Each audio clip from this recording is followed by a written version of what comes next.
took notes during it. I don't even know what they mean. This one just says, one boy is dead, the other is destroyed for life. What does that mean? The brother, right? No, because he was doing some kind of surgery on the kid who got shot, and he was like really upset about it because the same thing happened to his brother. Oh, yeah. Did he say it like that? Why did I write it? No, he said it like that. We watched it just 3 days ago? Yeah. I've forgotten a lot. Oh, okay. I am unprepared. On that note, welcome everybody to a very special episode of I Love This, You Should Too. My name is Unprepared Indy Randhawa, and I'm alongside my lovely co-host, superfan Samantha Randhawa. That makes me sound like a crazy person. No, that you're just a fan. I'm a fan. You've talked about this movie/book in 3 different episodes. True. This will be the 4th. And you've read much of Colleen Hoover's oeuvre. Does she have an oeuvre? No. I don't know much about her. I don't know what an oeuvre is either. But you've read multiple books of hers. I have, yes. And you like Blake Lively very much, I think. I do, yeah. I think you're a super fan. I guess I'm a super fan. And you also chose this movie, It Ends With Us, to do on a podcast called I Love This, You Should Too. So kind of seems like you're a fan. I am a fan. All right. And, look what I did there. I explained to everyone what we're doing today. So you loved this movie after seeing it in theaters. Yes. You got a rewatch. Yes. Does it still hold up? Yes. Love it? I think so, yeah. All right. Yeah. I acknowledge that after watching it with you, who has... no, I ruined it, didn't I? A little bit. Oh. Just a little bit. I realized how, catered to the book reader this movie was because of the things that you were confused about.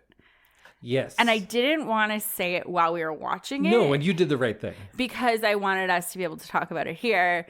But I did realize how much prior knowledge I had of these characters and how the things that they skip over in the movie that are in the book, they just assume that you already know that, which isn't a great thing for a movie to do because you have to assume it's a failure on the part of the script, I'd say. Yeah. And I think that there were parts that I kind of wished they had gone into a little bit more detail on. Because they were some of my favorite parts of the book, but I do think that it was a very well done movie. And I think it goes well with the book. With the book, though. Well, yes, which I think is not great, but I did think that it was a really good ode to the source material. Can a movie just be an ode to the source material? Is relying on your audience to also read a novel fair? No. I said failure, but I don't think this movie is a failure. To my experience... Oh, yeah, sorry. I just launched into it. Well, I think we're getting right into it, Yeah. and I think that's good because this might be a disorganized episode, because you know how I often come with several essays prepared because that's how I work. I don't have that today because this movie, I don't know. I don't know what my take exactly is. So we had trouble watching it, first of all. Oh my God, I was ready to give up and be like, let's just re-record the pre-episode because But not just that. You were sleepy, so we couldn't watch it. Yeah. And we ended up watching it in 2 sittings, which I think for the first time, that was for the best. Yeah? Because the first half of the movie, I hated. Not just I don't get it. I thought it was very bad, and I thought it was the worst movie we've done on the show this year. Oh, okay. The second half, I didn't love it. Okay. But I was very far from I was somewhere in the middle, Okay. which is where people are on most movies, yes. Right? And there were some interesting things that I'm not sure how I feel about them, but like I often say, I would rather be confused or unsure about a movie than just have them make no choices and be bored and have it just be a part of a formula. This movie made some choices that I found very interesting. I don't know if I like them, though. Okay. Maybe I hate them, maybe I love them, but if nothing else, it made choices that interests an audience. Right.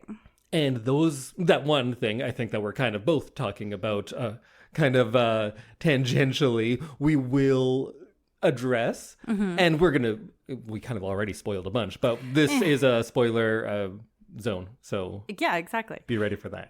We're going to spoil it. So my first question. Yeah. Is this movie, outside of having one song in it, related to Taylor Swift in other ways? No. Blake Lively and Taylor Swift are like best friends. Maybe that's what I'm thinking of. So I think that they got the Taylor Swift song just based on that. This movie reminds me of her.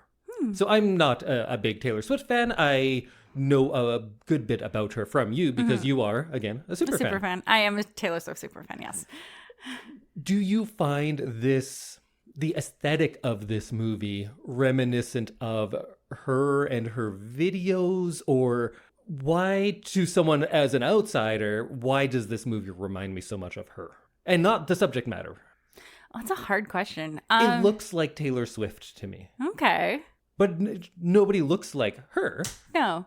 So I don't know what I'm basing that on. Maybe maybe you have more insight into that than I do.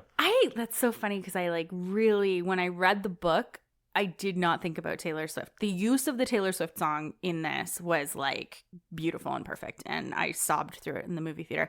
But I think it's just because the movie was geared towards kind of the audience that Taylor Swift is also very popular with. Sure. And I feel like it's got an aesthetic, the movie, for sure. And I feel maybe videos, maybe outfits she's worn, style wise, maybe that's definitely what it is. It's visually not the subject matter or the performances or anything like that. When we are in Lily Blossom Bloom's flower shop, I'm like, oh, this looks like a Taylor Swift video to me. Yeah, I could see that. I could see that a lot. And and I think because it's very much a 30s, 40s woman that it's kind of geared towards, this whole story and most of Colleen Hoover's books, I feel like that's going to be a Taylor Swift audience. And so you are kind of basing some things on that. And I could see this reminding you of kind of that feeling. So let's talk about it visually first off. Is that another part of it that you really enjoyed? I did. I really feel like they did a good job of casting. I think that a lot of the things that were described in the book, they did a really good job of showing like it was in the book, like Lily and Ryle's apartment and the sister's apartment and the flower shop and what everybody kind of looked like, because Lily has red hair in the book as well. I really thought they did a good job making it look like I thought it would look. Good, because I guess anytime you read something and you see the movie and you're like, yep, that's what I pictured, they're doing something right. Yeah, there were a couple things that I wish had been explained a little bit more. You don't get an explanation as to why everyone is so rich. So I took that as their family before they were surgeon and... Well, Hassan Minaj's character is super rich. Yeah. And then the other dude's a surgeon. And I assume they had family wealth, as did Lily Blossom Bloom. Yeah. So big part of the story is that Marshall, who's played by Hassan Minaj, is he was struggling, and he met Alyssa before he had done really anything. I think they met in college or just after. That I knew. They do mention that. Yeah, but he sold an app for $1 billion or something. I kind of assumed that. Yeah, so I just kind of he was a venture capitalist. Yeah, and now I think he just funds other people's apps. Yeah, basically. But he sold an app out of college, basically, that funded the rest of his life and his children's lives, basically. Right.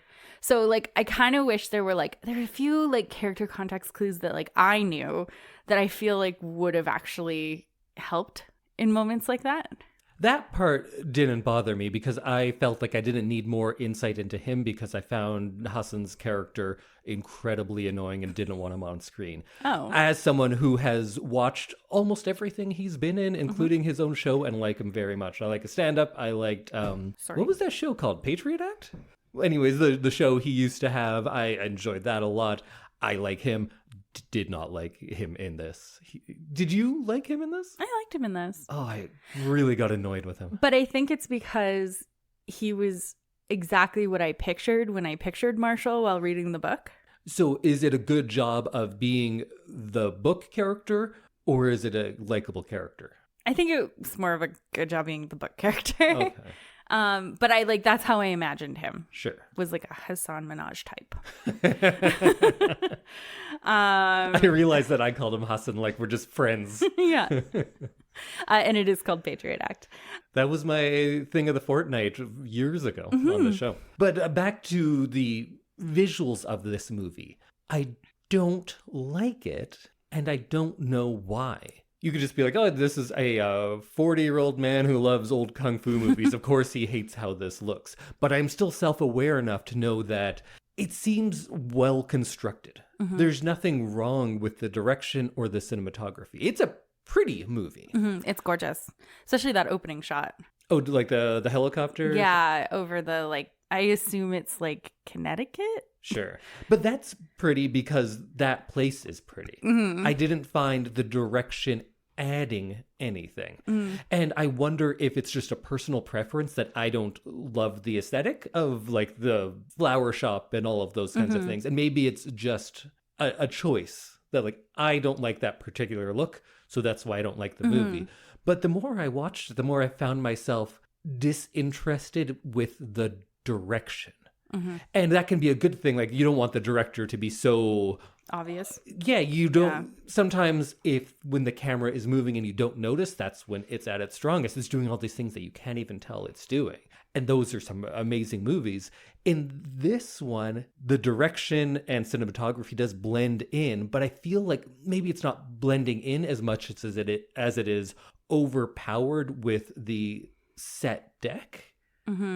Like, what is on screen in a still, there's so much of it, and it is such a choice of it in a very specific style that it overpowered the more like cinematic elements. The style of the movie and the people in the movie was greater than that of it as a movie. Does that make sense? Yeah, I could see that. But then I don't know, does that make it great? Did the director do a very good job then? Because that's what it's going for?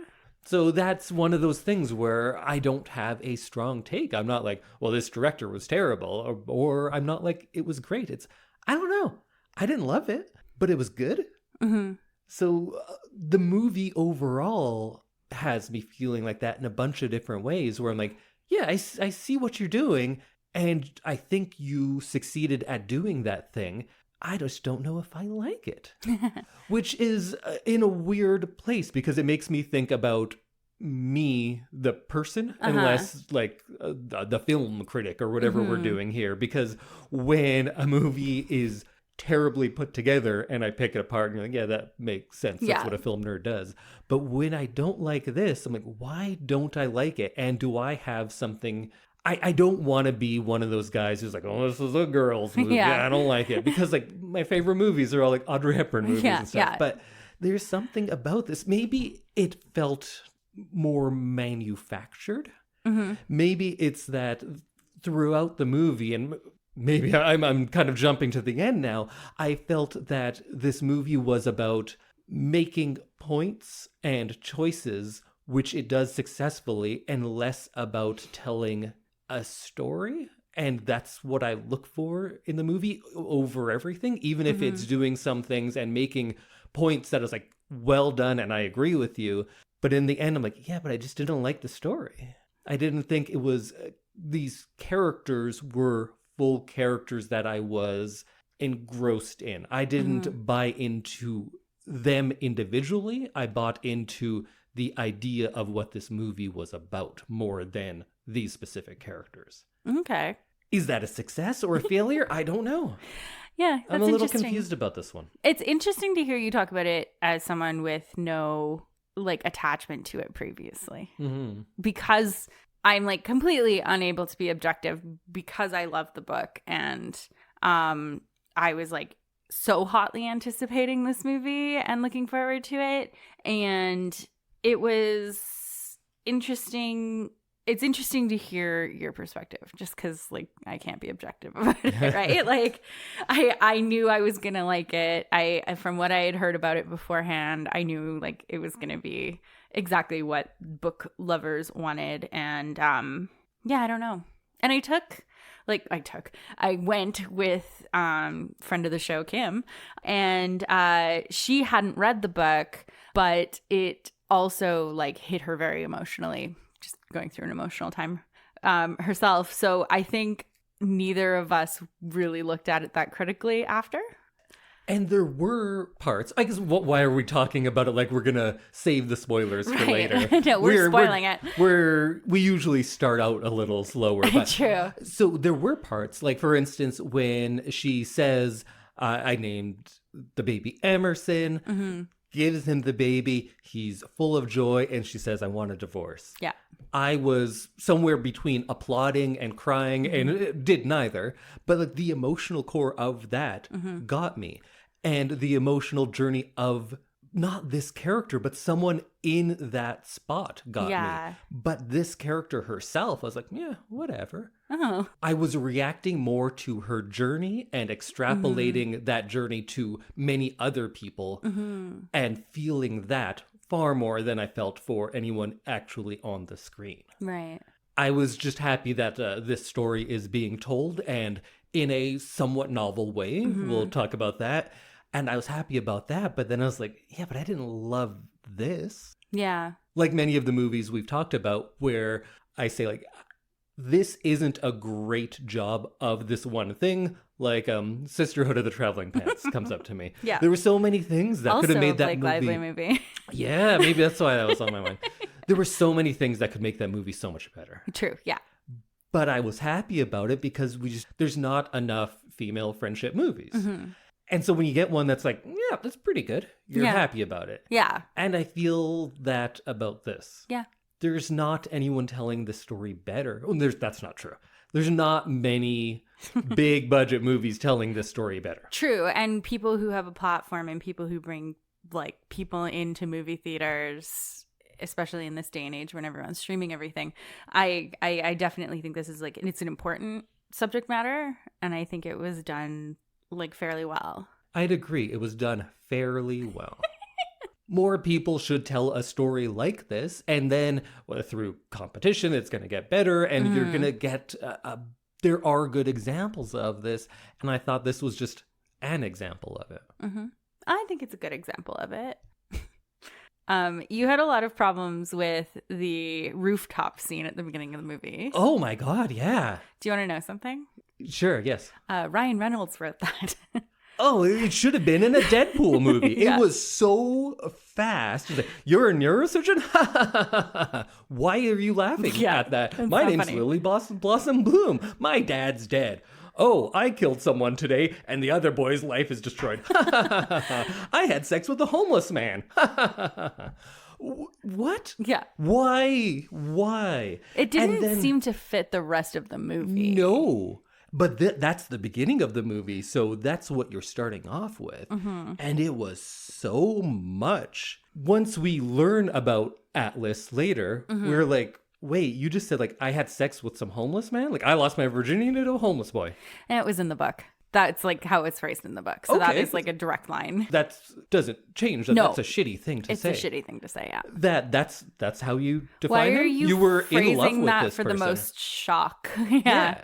And that's what it seemed like her character was. It's like, look at me. I'm a free spirit. Yeah. Get it? And I'm throwing in your face constantly. Yeah. If my inability to use conditioner doesn't show you, all of these other things brush. will. I wanted to brush Big Lively's hair the entire movie. Okay, so then this is another thing that, being who I am, I shouldn't have any opinion on this. What do you think about how she was dressed and hair and such?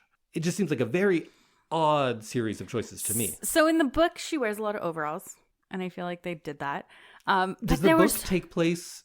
It's modern? Yeah, the book is modern. They aged up the characters significantly just due to the subject matter. Due to the subject matter or due to the casting? Due to the subject matter. But the book was about that. I don't know if I see a reason for that, like unless they were like 15-year-olds. They were pretty young. Like they aged them up by young, 11 or 25. I think it was like early 20s. Okay. Yeah.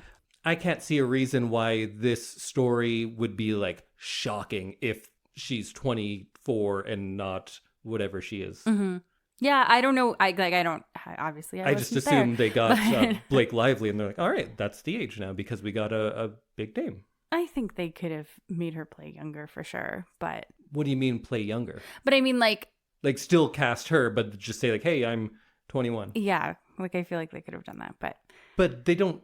Did they tell us her age in any way? Not really. So then I'm confused. I don't know. The other thing was that when the book came out and then when it got really, really popular, which was like 5 to 8 years after the book was released, that everyone like got on it and started like really buying it and everything and reading it. Was it because you talked about it on this podcast? Yes. I am the reason that Colleen Hoover has like 2 more feature pictures coming out. You're welcome, Colleen. No, so Colleen Hoover wrote this book. Didn't Google that like to be a neurosurgeon is like 10 years of med school. And so being 25, 22, 25, there are no 25-year-old neurosurgeons. Oh, he was a 25-year-old neurosurgeon. Yes. Oh, okay. So there were some things that like just don't make any sense. Might have been a Doogie type. Maybe. But she said in interviews before this, like, yeah, I just didn't Google and I didn't realize how much school neurosurgeons do and that's not like possible to be like an under 25 neurosurgeon. So she's like come out and said that and she's like, yeah, no. So I think they aged everyone up just based on that too. I don't know. I don't have a good reason, but yeah. And I know that Blake Lively dressed herself for a lot of this, but like it was just a little too eclectic for me. Like, give me a solid colored coat. Like she matched her hair a lot. She did match her. There was too much orange and brown in this movie. There was a lot. And I personally do not like those colors on myself, or like I'm never going to pick an outfit based on that. But I just like, it just didn't work for me. It was all of her outfits were like pattern on pattern. And you got like just the oddest assortment of silhouettes. And I wasn't into it as much. I feel like the overalls that she wears worked because you're working in a flower shop. You're doing like some dirty work. Were they? What? Working in a flower shop? Where were this flower shop is like meticulously planned out on everything on the walls. But you know what they didn't have much of? It's like flowers. There were flowers in the... Yeah, but there have like a few flowers in a vase in front of a picture. It's not like any flower shop I've seen in an actual world. Okay, yeah. It was supposed to be... There was a lot more in the book, obviously, about like her like design abilities and like how she puts together like a bouquet and stuff. And it seemed very much like one of those shops where it is somebody who is usually the child of someone very rich, and then they open up their own boutique and there's like 4 dresses on one rack. Yeah. And you're like, how are you in business? Mom. It seemed like one of those places where you're like, wow, this place is beautiful. You sell like 6 roses a day here? Yeah. What's going on? Yeah, that's fair. Oh, yeah. In my notes, it just says, this is the first meeting. He comes in, kicks a chair, tells her to get off the ledge, and then gets on the ledge himself. Yeah, that was weird. And then says, let's have sex. And she says, I'm an unreliable narrator. So then later on, when she is, I can be like, oh, so they told me, so I can't be upset with the movie lying to me. Yep. And then in the flashback, I said, they shouldn't allow these adults to ride the school bus with all the kids. They did not look they looked like so much children. Older than everyone else. Yeah. I didn't get a good look at the other kids, but they might have been adults as well. But that man was a man. Yeah. He should have been driving the school bus, not riding on it. Yeah, he should have been in charge of all the children. So they aged up everybody, it looks like. Yeah. That should have been the age of the neurosurgeon. Yeah. Oh, that's interesting. Yeah. So it's like some interesting choices. You know what else is a really interesting choice? Going to karaoke and choosing Praise You, which has like 2 sentences in it. Like, I don't even know how long that song is. That's such a dick move. And like, okay, now let's all just listen to the music. Yeah, yeah. Speaking of music, the music in this does the heavy lifting. It really does, yeah. And that is something that I'm not a fan of.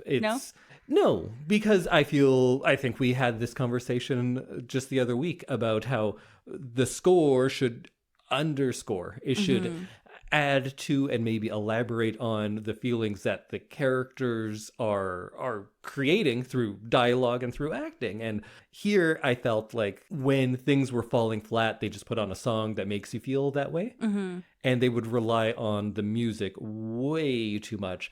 This is just a personal choice, but I don't think you should ever put lyrics underneath dialogue. Yeah. They shouldn't have people singing while the actors are talking. I don't know. That's what I always thought, and that's how it used to be, but here we are. In my day. I remember when I was helping out someone on a movie they were working on, I was editing and they said, okay, now this song goes here. And I was like, you won't be able to hear any of the dialogue because it's all lyrics. And then we saw it in the theater and I was like, I couldn't hear any of the dialogue because there's all these lyrics. Yeah. So that stuck with me and I projected that onto this movie. Whose equestrian themed birthday were they at? Alyssa. Okay. It's Jenny Slade's birthday. It was just supposed to be like ridiculous and over the top money. And it's supposed to be the first time that Lily really understands just how rich they are. So is that a parody of the opulence of the rich? That they have like riders bringing them hors d'oeuvres? Yeah, I don't know. Yeah, I don't know either. But it was just supposed to be like silly and over the top and crazy. Okay. And it's a shame that she only stayed for like 5 minutes. Yeah. Oh, yeah, because then she went to go make out upstairs, right? Mm-hmm.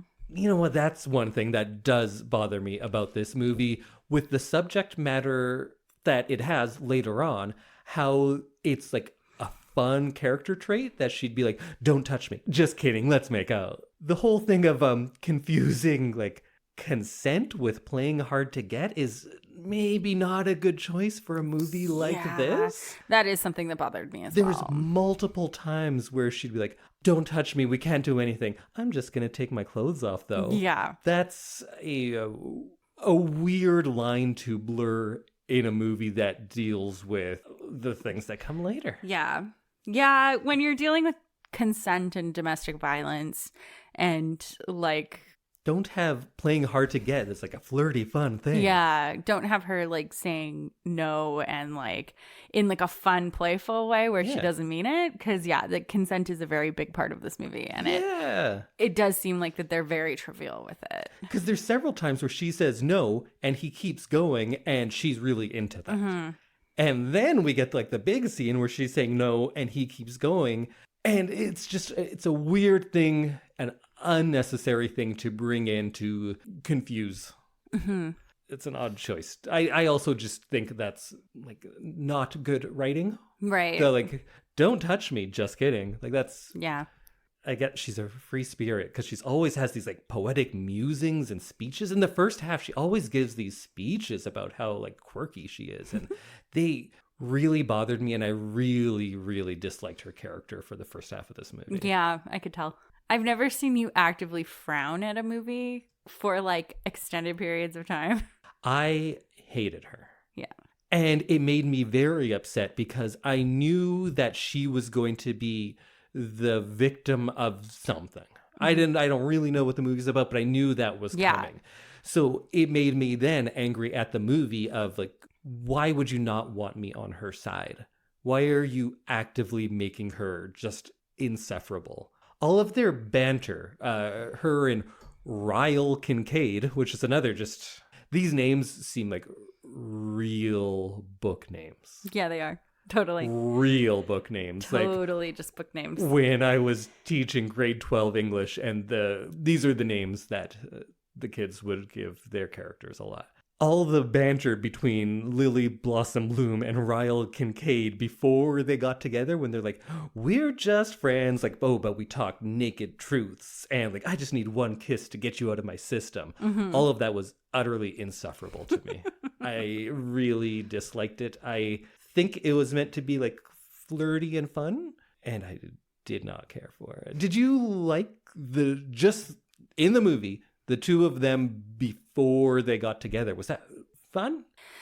It was like more fun in the book. It was a little cringe. Yeah, that's why. At the beginning. No. At the beginning, it was very, very cringe. Like the rooftop scene, watching it again and then watching you react to it was very cringy. Almost always, I try to have no reactions and I try to make my notes away from you, but my face said a lot in this one. And you looked like you were going to throw up for the first hour of the movie. I did not like the first hour of this movie. The best things of the first, maybe the entire movie, I think was young Lily and Atlas. Yeah.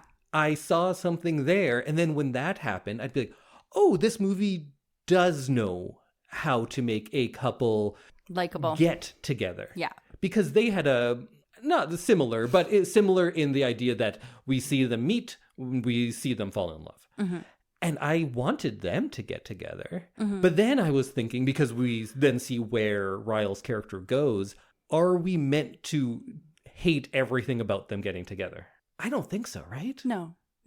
Because I started going into some interesting thought processes at the end. Because once I knew about the unreliable narrator, all that business, then I started thinking, wait, was it actually really clever? And it made me hate Ryle and who Lily is with Ryle before they even got together, because I did hate them. But I liked her very much when she was with Atlas. Mm-hmm. But then I realized, maybe it's the actors. Maybe I don't love Justin Baldoni. Ryle? Him and Blake Lively. Maybe I don't like them. I don't know. I didn't like them in this. I know that much. Neither of them, I can't look at and be like, oh, that they were bad at acting. I don't think that's it. I think I just disliked the characters. Yeah, I felt like some of the direction in their relationship wasn't great. It felt like the choices that were made weren't. Like acting-wise? Yeah. Okay. Not and direction-wise. I didn't think that it was done as well as it could be. It wasn't done as well as the other relationship, which is the B storyline, which I found far more compelling. Yeah, and in the book, it is more compelling. You do kind of fall in love with Lily and Ryle together before you know about Atlas coming back into things. Okay, yeah. I did not experience that. Yeah, the book really gets you into their relationship, and you're rooting for them, and then all of a sudden you're like, oh, but also this, and then you're like, oh, who's better? It's a real choose situation, right? Oh, okay. And then you find out about domestic violence, and you see his reaction to things, and you're like, maybe not Ryle. Oh, see, I was at the point where homeless teenager Atlas seemed like a way better choice than millionaire neurosurgeon Ryle, because of how insufferable Lily becomes. Yeah. But then I was like, oh, maybe she just grew up to be a real flake. That's possible. She kind of does seem like a flake. Yeah. Yeah. One thing that I was kind of sad about was in the book, there's a lot more story when she shows up at the restaurant after she runs away from Ryle in the rain. And he takes her to his house, and then he realizes that he has to run back to the restaurant or something, and she meets his friends and has a whole conversation, and she finds out that there is no girlfriend, because Atlas talks about a girlfriend. Yes. And I can't remember her name now, but she finds out, she's like, oh, does his girlfriend come to poker night? Because they came over for poker night. It was a weekly thing, and he forgot what day it was. And they were like, who? And they were like, he doesn't have a girlfriend. He doesn't date anybody. And she's still in love with you, Lily Blossom. Yeah. So she finds out this little tidbit and keeps it to herself for a little bit. And then the relationship between them kind of progresses, and you get a lot more of them than we got in the movie. And I'm a little sad, because it is kind of a beautiful relationship that grows. That's definitely something. I don't know who Atlas is. Yeah. He's just not in this movie. Yeah. And I would like to know. There's also in the beginning a lot more about his cooking skills. Like, because he like has shitty parents and like was kind of on his own. He like learned to cook out of necessity, and he like necessity is the mother of invention. Yeah. As Atlas told me. I think they wrote that for this. Probably. That was a new line. Yeah, it's a brand new line. Nobody's ever said it before. And then also like being in the army, and he like learns about other foods and like that kind of thing. And like, so you kind of get this journey of like how he becomes a restaurant owner and like a chef. And you didn't really get anything about Atlas in this movie. And I'm because very sad about it. Now I'm like, oh, he's rich too. Yeah. Everyone in this movie, although maybe we could say everyone in the movies you've picked, 200 some episodes of this, almost always rich people. Yeah. I also don't like when he's so in love, he doesn't care if his frittata burns. That's love. I dislike movies that do that, where something's happening, they're like, oh, that's gonna burn. And he's like, I don't care. I just want to kiss you instead. Yeah. That happens a lot in movies, and that is also lazy writing, I think. It's also not a thing that happens in the real world. Yeah, I'd be like, oh, let me just turn that off. Yeah. We can continue making I'd rather out not now. burn my house down because we're kissing. And then it burns, and he starts swinging. Yep. So there you go. Yeah. She warned you. She fucking warned you. She told you. Yeah. So maybe we should get into that now. Okay. So when he accidentally, and I'm quoting now, hits her, I actually asked you, and we usually don't talk in the movies. No. But I we said, save like, it for the podcast. I said, that was an accident though, right? Did I miss it? And you were like, and I said, as the movie showed this, I was very specific. Yes. I said, as the movie showed this one instance, it is meant to play as an accident, correct? And you said yes. And then I was like, okay, that's a weird complication, because I then got like, that's where this movie's going. Mm-hmm. And why would you make it start out with an accident? And then, oh, sorry, go ahead. No, keep going.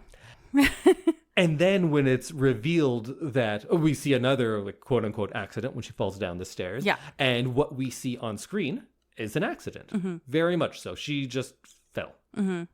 And then we get later in the movie, through kind of flashbacky sequences, it's revealed that they were not accidents at all. It was intentional, and he is abusive and has been for some time. And then I was like, oh shit, they did this thing where we are seeing it as she maybe not feels herself, but the way she presents it to the world, and is also lying to herself. Yes. And that, I was like, oh, that's really good. That's really clever. That is showing insight into this character that we don't have, because we don't have narration. This isn't a book where we have an omniscient view into her. We don't have that. We can only see what the movie is showing us. So that is a very innovative way of showing us how she feels in like a really internalized way that movies haven't done. Not often. Not in this subject matter that I've ever seen. Yeah. So I thought that was brilliant. And then I was like, but wait a minute. It's also like super manipulative, because they are just lying to you. Yeah. But she is lying to herself. So then I'm like, oh, do I forgive it? And she's lying to everyone else. She is. Because, and I think this goes back to, and I don't, like, I've never been physically abused. I, like, have never gone through that. But I do think that there's a certain psychological thing that you go through when you're defending your partner, and when you're saying, like, no, like, he just, like, freaked out because he burnt his hand, and my face was in the wrong place at the wrong time when his arm came by. And like it's like it was totally an accident. And when we first see that scene happen, and when we see it happen in like real time, you do see this like rosy, it was an accident view of it. And then when she's coming to terms with the fact that like Ryle is abusive, and Ryle has been hurting you on purpose, maybe not on purpose, but like in anger, on purpose, yeah, like that's on purpose. He's hitting you have control of yourself. Yes. So like when she's starting to come to terms with that, and she's left and she's run away, and she's like sitting there like realizing what actually happened, you see the actual versions of this, and I found that really powerful. Yes. And it was a really amazing way to demonstrate what happens to someone when they are being abused by someone that they love. Because there's the denial, there's the like instant explanation of what happened and like how it was an accident or how they didn't mean it. And then all of a sudden you come to terms with it, and or like down the road you come to terms with it, and it's very much like eye-opening, and you see absolutely everything that happened in that relationship through a completely different lens. And that's kind of what happens when she's sitting in the car in the rain. Yeah. I found it very powerful. I'd agree. You know, I'm not sure if I agree.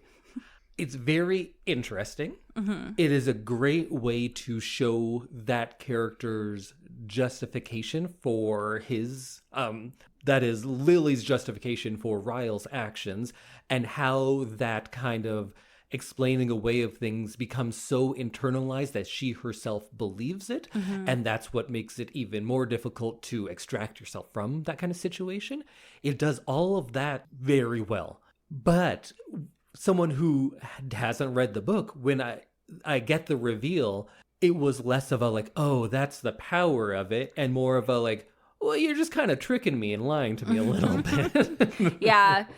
So in the book, it is like more graphic and there are more instances. And I think that the way that they filmed the like instances of domestic violence, I think they did a really good job, because the book goes into some detail and like the stuff that we do get to see is a lot less graphic than it was in the book. And I think one, like the rating of the movie would be one piece. And then also like, I don't know that you want to show like the gore that comes along with that. And I think that is a good choice for another reason, because when we do have stories of an abusive husband, partner, whatever, they tend to be much bigger. Mm-hmm. And there isn't much of a spectrum of those relationships shown. So showing it, I don't want to diminish what this character goes through, but not as... It's not like a Hollywood size abuse, right? Yeah, like, it's not as big as you often see in movies, and seemingly as big as it was in the book. Mm-hmm. By having it this way, it kind of shows that spectrum and shows that like none of this is acceptable. Mm-hmm. It's not like, oh, well, it's not that big of a deal. He hit me once. Like, no, that's a big deal too. Mm-hmm. All of it's a big deal. So I do like that they didn't go as big for that reason too. Yeah. And it's also just hard to watch. Oh, for sure. Yeah, no. Like I can watch horror movies and stuff, but this is like, yeah, it's different when it's like this, different, right? And it feels different when you're watching it. And I definitely, watching it for the first time in the theater, and I feel like I keep calling back to this, but like, because it was the first time I saw it, I was annoyed halfway through the movie when when we saw what Lily was telling herself basically happened. In those first shots of domestic violence, I was like, okay, but like they really softened it. And mm-hmm. then when it comes back around and she's sitting in the car in the rain, I was like, there it is. Okay, good job. Yeah, see, I was annoyed too, because I was like, why would you start off with an accident and then lead into the real stuff?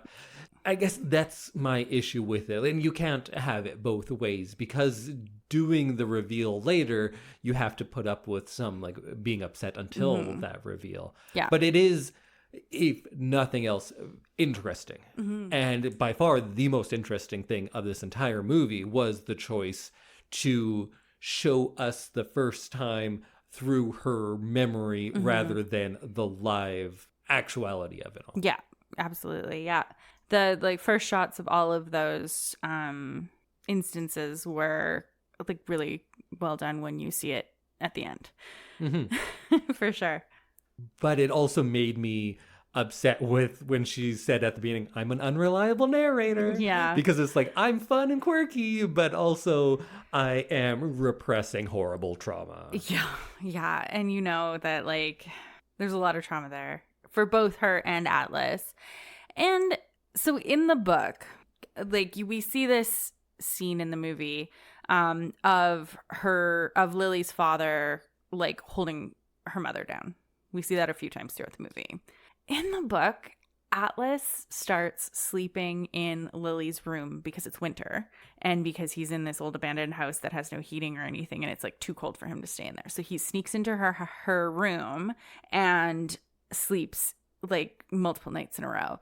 And Lily gets up in the middle of the night because she hears her parents yelling, and she goes down and she gets involved and she tries to stop them. And Atlas is standing there when she looks up, and he sees that her dad is doing this. And that's part of the reason why Atlas reacts like he does when he sees Lily's face in Ryle's hand. Yeah. So it like backs it up. So these are like the moments that Atlas had cut that like, no, it means a lot more. That definitely does, because like it means something. In my notes, I wrote, Atlas shouldn't have attacked him. No, so it's because he knows that her mother was abused by her father that then he just assumes that because his hand is bandaged and her eye is black, that she's in that same relationship, basically. Yeah. Like she has become her mother. And you don't get that in the movie. And I was really upset about that. And that was one of the things that I told Kim, because she was also like, why did Atlas punch him? Because it seemed very unprovoked. Yeah, because and it's a wild assumption to make. The movie makes it seem like he is in the wrong, because that also frustrated me, because it's like, I know it's going somewhere, but at this point it has been accidental, because that's what we as viewers see. And then Atlas jumps to this conclusion where it made you go like, wait, is Ryle the victim here? And that's a weird thing to put in. That's a weird thing to put in. And I don't know, like, what that decision, like, why that decision was made. But that was one thing that I was, like, really upset that they didn't include, because it just explains who Atlas is so much earlier in the movie. And you really get, it's, like, part of Atlas and Lily being bonded is that he now knows what's going on in her house. And he, like, knows what she's going through, and he's a support for her. And then like just like Atlas attacking Ryle seemingly unprovoked was very strange. Yeah What did you think of the end of the movie? It did have one of the best title reveals I've ever so I had this joke that I always say, if in a movie they ever say the title of the movie, you should stand and applaud in the theater. Because I don't actually do it. It's just a funny joke. We do it on the couch at home sometimes. But this one, when she said, it ends with us, that got me. I was like, oh yeah.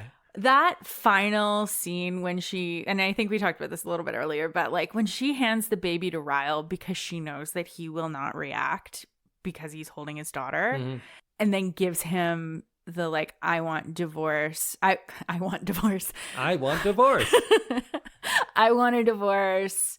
And then like, what would you tell your daughter if all of these things had happened to her and from her partner? And you can see like, this is like some of the best acting in the movie, I think, that Ryle does, is because you can see, I'd agree. You can see the anger, you can see the hurt, you can see the frustration, and you can see him clocking the fact that he is holding his daughter and he cannot like freak out. And like, also, I think there was something of him realizing she's correct. Yeah. I think that was in there too. And you can see all of that happen on his face when he doesn't say anything. And I thought this scene was really, really well done. I think it was the best scene of those two, for sure. Yeah, I agree.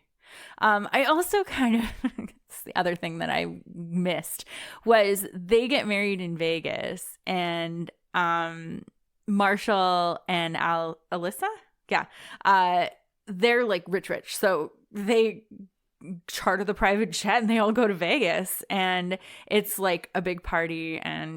But like, I feel like they glossed over that. It was like a really fun scene because you get to see the four of them like together. I'm probably fine with that.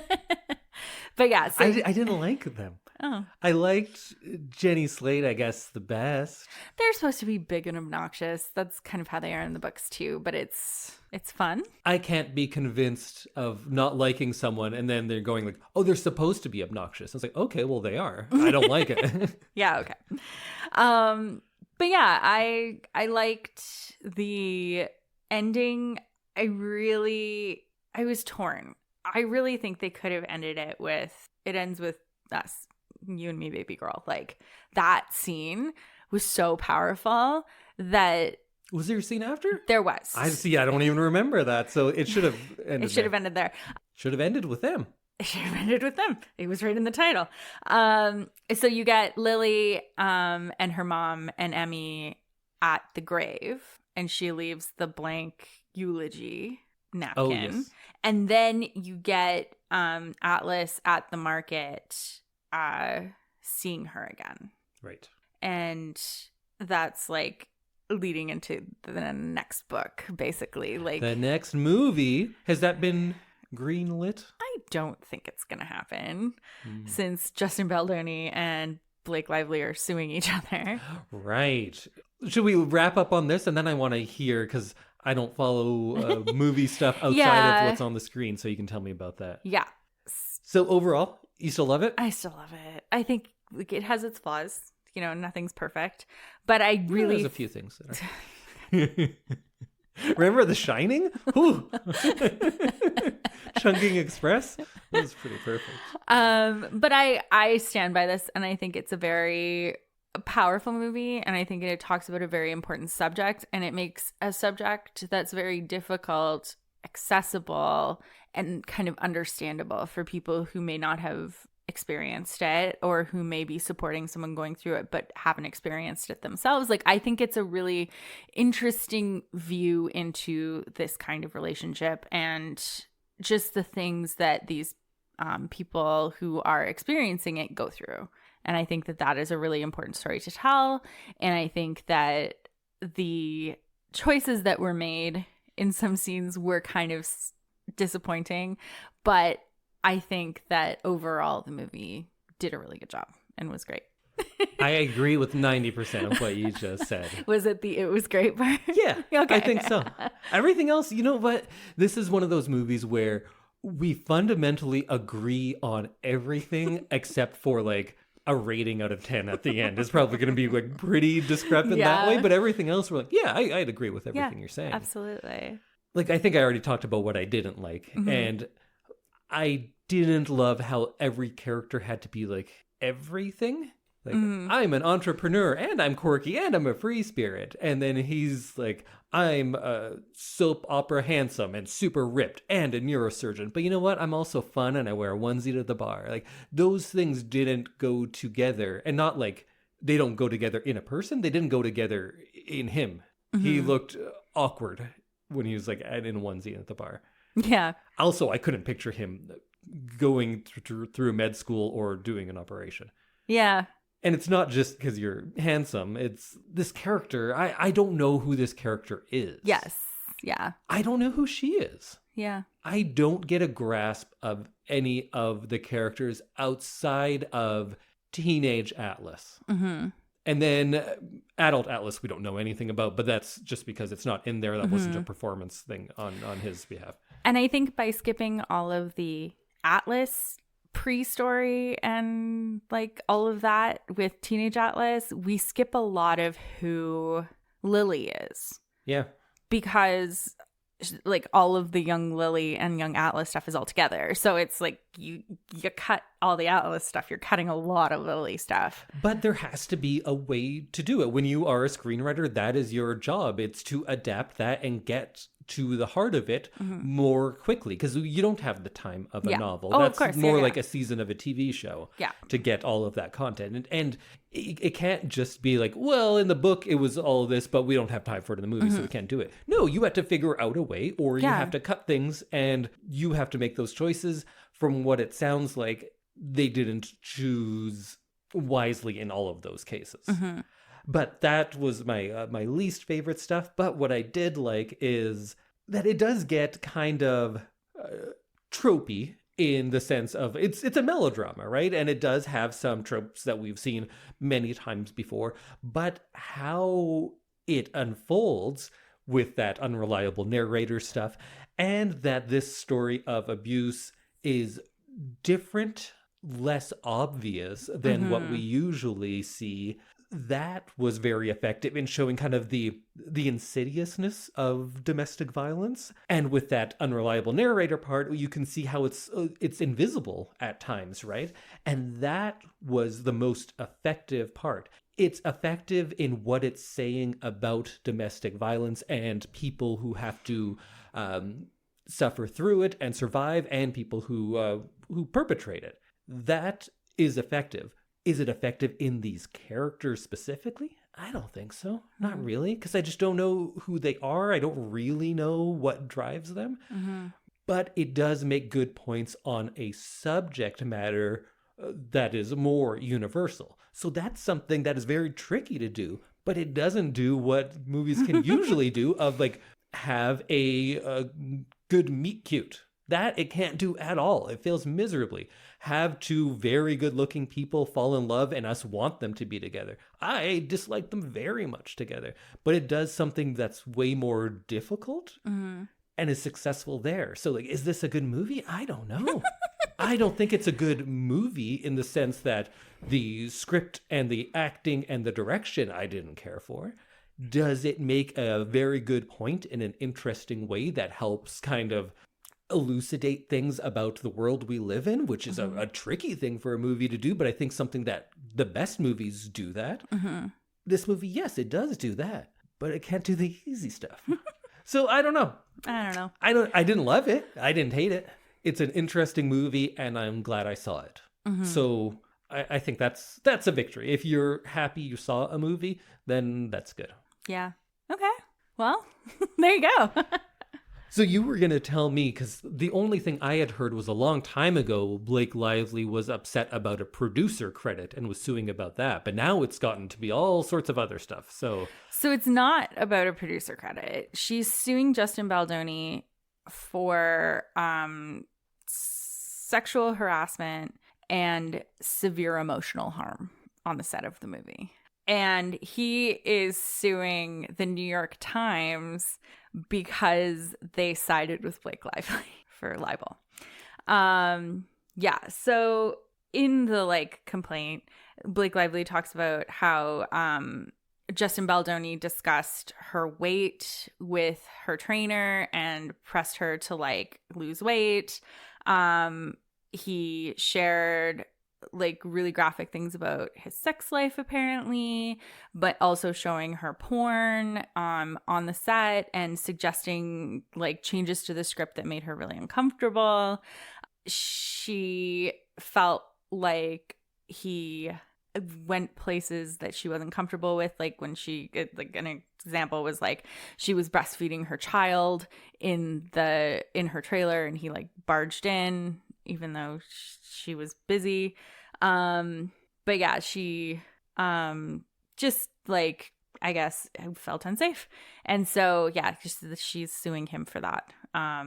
There hasn't been a lot of I don't know that it's gone to court or anything, but yeah, and then he's suing the New York Times for libel because they sided with Blake Lively.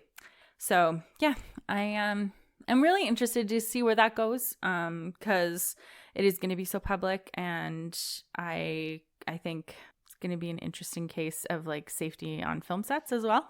And when you're doing a movie where you're dealing with subject matter like this, you want it to be as safe as possible when you're not filming, because it can be it can feel very uncomfortable, I bet, to film stuff like this. Yeah. So anyway, I'm sorry if I got any of that wrong, but that's just what I can remember from what I've seen around and this quick variety article that I skimmed. So we'll see what happens with that. But if you haven't watched the movie, well, now we told you about it. So that's on you. And we'd love to hear what you think about this movie. You can find us on Instagram at ILTYS and the number 2. You can find us on Facebook at I Love This, You Should Too -podcast. And you can email us your long form thoughts at I Love This, You Should, and the number 2 @gmail.com. Wow, you haven't given all that stuff in a long time. I'm surprised that it's still in my brain. When was the last time you checked the email? What if we're getting fan mail and we didn't even know? I do occasionally get notifications for things. Month or so. Yeah. No, every 6 months maybe. Every so often I'll get a notification and it opens.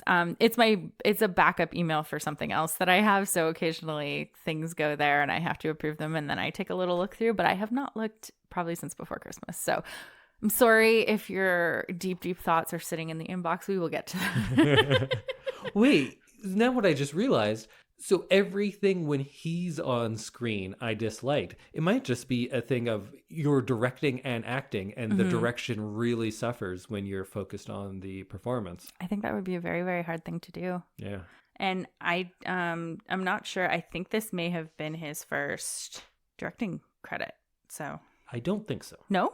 Okay. Sounds good. Cool. Well, you can't find anything on the internet about him that isn't about this lawsuit. So I don't know. There was a book I read that then got turned into a movie. It was called 5 Feet Apart, and he directed that. Oh, okay. He might have done other things as well. Oh, it says he has 14 directing credits. So I guess he has. Well, yeah. Bye. Bye. Bye, everybody. How do we end this show? Bye. Oh, wait, what are we doing next? Oh, it's a rebroadcast because we're on vacation. So you know what goes well with this? My favorite baseball movie, it's A League of Their Own. And that was one of our first episodes where it turned out to be I love this, and Sam loved it after. Yeah. But I spoiled it, I guess. But go listen to it. Surprise. A League of Their Own. It's a great movie. Great movie. Bye, everyone. Goodbye.